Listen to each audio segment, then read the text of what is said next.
Hey everyone, so this is day 2 of series 2 and we're still looking at the golf club. Exercises today are going to look at improving posture, so we're going to be doing some great exercises to help engage the abdominals to support the lower back. So anybody who struggles with lower back pain, has a little bit of a curve in the back, these exercises will be fantastic. I'm also going to be doing some hip exercise, so teaching you how to use the hip to hinge, which is very important for not only getting into posture at setup, but also maintaining your posture throughout the swing.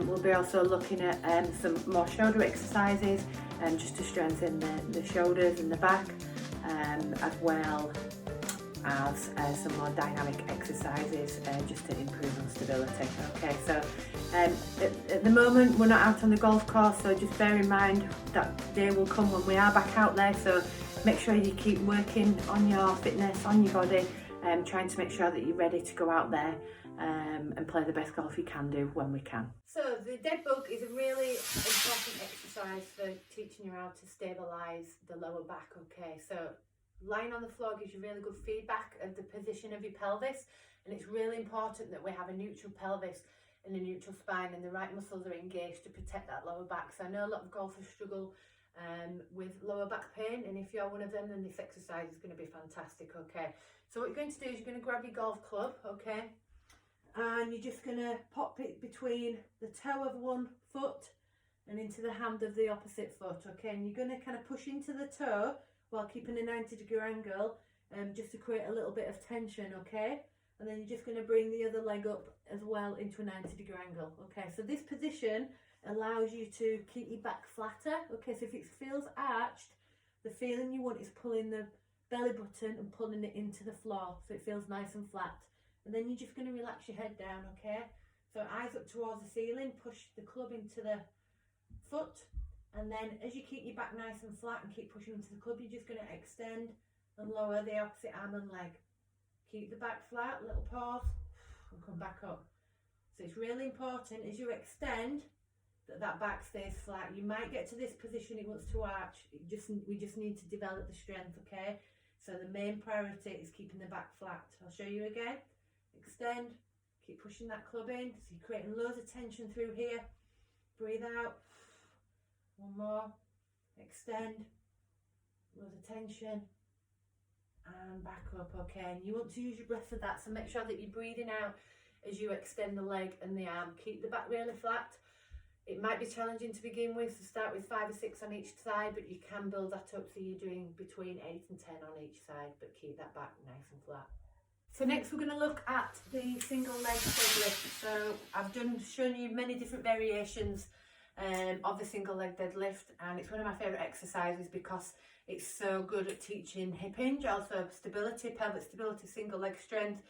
I could go on and on and on. Okay, so it's really beneficial to not only the health of your lower back and your hips, but also it's going to help you with your golf. Okay, so the best way to start is using a golf club. So I see lots of golfers that find the movement through the upper back and here, and they'll be in this rounded position and there's not a lot kind of going on in the hips, and that can lead to a lot of problems, not only physically but also in the swing.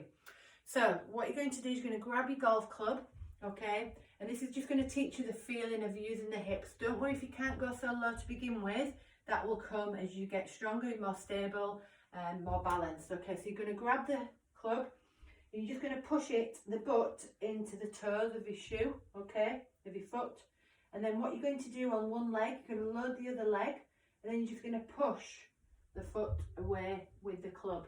And what that will do is automatically, it will allow you to start moving and hinging from the hip. So you're just going to push and drive it backwards, so all the movement's coming from the hip, and then back up, okay, and you see that the movement is coming from here and we're not just kind of like bending down and lifting the leg up, okay.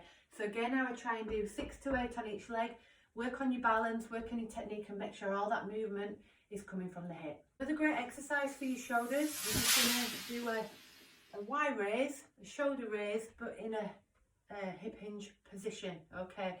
So it's not only going to work the hip hinge position, which we want you to be nice and stable in, okay, but it's also going to work on the overhead position and strengthening the shoulders and what we call scapular stability. Okay, so we want to allow stability through the shoulders as it moves. Okay, so strengthening the muscles, pulling the shoulder, the arm into the socket. Okay, so what we're going to do is you're going to hinge from the hip. So you just feel as if you're pushing your hips backwards. You see I've got a nice flat neutral posture. Position as neutral as you can so that we can get as much height and range through the shoulders. Okay, so you're going to drive the hips backwards as if there's a wall behind you. Hinge back. Okay, you can use the club to do that. And then maintaining this position, knees are soft. You're just going to let the club hang from your arms. Drop the head down so that your posture is nice and neutral. You're looking down towards the floor. And then as you breathe out, you're just going to raise the club above your head and then back down. And the arms are just a little wider than shoulder, so we're in like a wide position. So go a little bit wider than shoulder width on the club. Again, we're just going to breathe out, reach, and take the club as high as you can and hold and back down. Okay, so don't worry how much height you get. As you get stronger, more mobile, you should be able to get a little bit more height. Hold that position. Once more. Make sure you're pulling the belly button in so you're nice and strong, maintaining this posture. Show you once more. Extend. Hold. And back down.